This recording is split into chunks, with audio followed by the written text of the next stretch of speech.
The Gift of the Magi. By O. Henry. $1.87. That was all. And 60 cents of it was in pennies. Pennies saved 1 and 2 at a time by bulldozing the grocer and the vegetable man and the butcher until one's cheeks burned with the silent imputation of parsimony that such close dealing implied. 3 times Della counted it. $1.87. And the next day would be Christmas. There was clearly nothing to do but flop down on the shabby little couch and howl. So Della did it.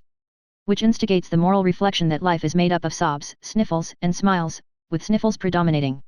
While the mistress of the home is gradually subsiding from the first stage to the second, take a look at the home. A furnished flat at $8 per week. It did not exactly beggar description, but it certainly had that word on the lookout for the mendicancy squad. In the vestibule below was a letterbox into which no letter would go, and an electric button from which no mortal finger could coax a ring. Also appertaining thereunto was a card bearing the name Mr. James Dillingham Young. The Dillingham had been flung to the breeze during a former period of prosperity when its possessor was being paid $30 per week. Now, when the income was shrunk to $20, though, they were thinking seriously of contracting to a modest and unassuming D. But whenever Mr. James Dillingham Young came home and reached his flat above, he was called Jim and greatly hugged by Mrs. James Dillingham Young, already introduced to you as Della. Which is all very good. Della finished her cry and attended to her cheeks with the powder rag.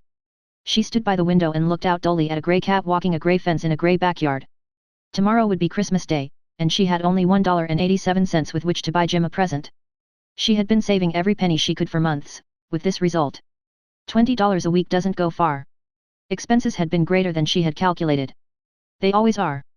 Only $1.87 to buy a present for Jim. Her Jim. Many a happy hour she had spent planning for something nice for him. Something fine and rare and sterling, something just a little bit near to being worthy of the honor of being owned by Jim.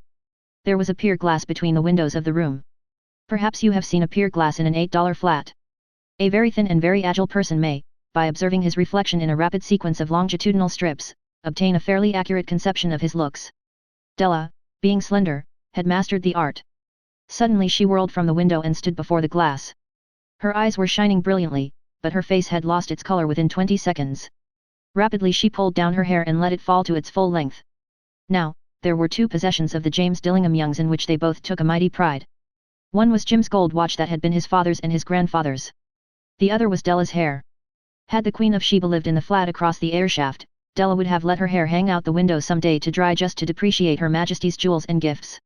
Had King Solomon been the janitor, with all his treasures piled up in the basement, Jim would have pulled out his watch every time he passed, just to see him pluck at his beard from envy. So now Della's beautiful hair fell about her rippling and shining like a cascade of brown waters. It reached below her knee and made itself almost a garment for her. And then she did it up again nervously and quickly. Once she faltered for a minute and stood still while a tear or two splashed on the worn red carpet. On went her old brown jacket, on went her old brown hat. With a whirl of skirts and with the brilliant sparkle still in her eyes, she fluttered out the door and down the stairs to the street. Where she stopped the sign read, Madame Sofronie. Hair goods of all kinds.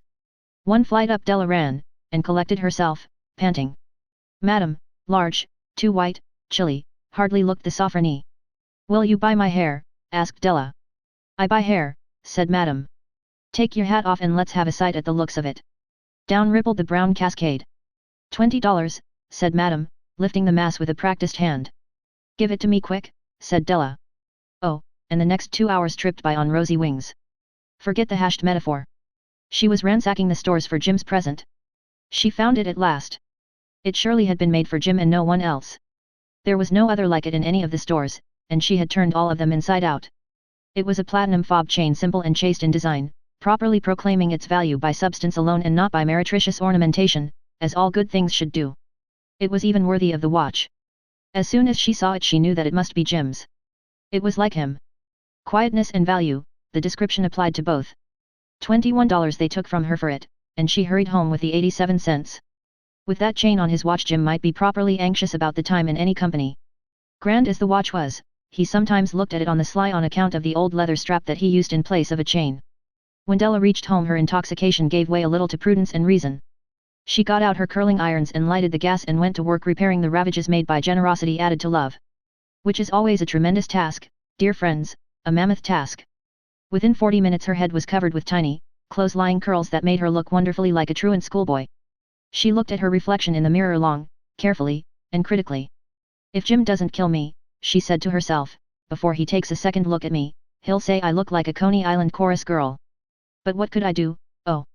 What could I do with $1.87? At 7 o'clock the coffee was made and the frying pan was on the back of the stove hot and ready to cook the chops. Jim was never late. Della doubled the fob chain in her hand and sat on the corner of the table near the door that he always entered. Then she heard his step on the stairway down on the first flight, and she turned white for just a moment. She had a habit of saying a little silent prayer about the simplest everyday things, and now she whispered, "Please God, make him think I am still pretty." The door opened and Jim stepped in and closed it. He looked thin and very serious. Poor fellow, he was only 22, and to be burdened with a family. He needed a new overcoat and he was without gloves. Jim stopped inside the door, as immovable as a setter at the scent of quail. His eyes were fixed upon Della, and there was an expression in them that she could not read, and it terrified her. It was not anger, nor surprise, nor disapproval, nor horror, nor any of the sentiments that she had been prepared for. He simply stared at her fixedly with that peculiar expression on his face. Della wriggled off the table and went for him. "Jim, darling," she cried, "don't look at me that way. I had my hair cut off and sold because I couldn't have lived through Christmas without giving you a present. It'll grow out again, you won't mind, will you? I just had to do it. My hair grows awfully fast. Say Merry Christmas, Jim, and let's be happy. You don't know what a beautiful, nice gift I've got for you." "You've cut off your hair?" asked Jim, laboriously, as if he had not arrived at that patent fact yet even after the hardest mental labor. "Cut it off and sold it," said Della. "Don't you like me just as well, anyhow? I'm me without my hair, ain't I?" Jim looked about the room curiously. "You say your hair is gone," he said, with an air almost of idiocy. "You needn't look for it," said Della. "It's sold, I tell you, sold and gone, too. It's Christmas Eve, boy. Be good to me, for it went for you. Maybe the hairs of my head were numbered," she went on with sudden serious sweetness, "but nobody could ever count my love for you. Shall I put the chops on, Jim?" Out of his trance Jim seemed quickly to wake. He enfolded his Della. "For 10 seconds let us regard with discreet scrutiny some inconsequential object in the other direction. $8 a week or $1 million a year, what is the difference? A mathematician or a wit would give you the wrong answer. The Magi brought valuable gifts, but that was not among them. This dark assertion will be illuminated later on." Jim drew a package from his overcoat pocket and threw it upon the table. "Don't make any mistake, Dell," he said, "about me. I don't think there's anything in the way of a haircut or a shave or a shampoo that could make me like my girl any less. But if you'll unwrap that package you may see why you had me going a while at first." White fingers and nimble tore at the string and paper. And then an ecstatic scream of joy, and then, alas! A quick feminine change to hysterical tears and wails, necessitating the immediate employment of all the comforting powers of the lord of the flat. For there lay the combs, the set of combs, side and back, that Della had worshipped long in a Broadway window. Beautiful combs, pure tortoise shell, with jeweled rims, just the shade to wear in the beautiful vanished hair. They were expensive combs, she knew, and her heart had simply craved and yearned over them without the least hope of possession. And now, they were hers, but the tresses that should have adorned the coveted adornments were gone. But she hugged them to her bosom, and at length she was able to look up with dim eyes and a smile and say, "My hair grows so fast, Jim." And then Della leaped up like a little singed cat and cried, "Oh, oh." Jim had not yet seen his beautiful present. She held it out to him eagerly upon her open palm.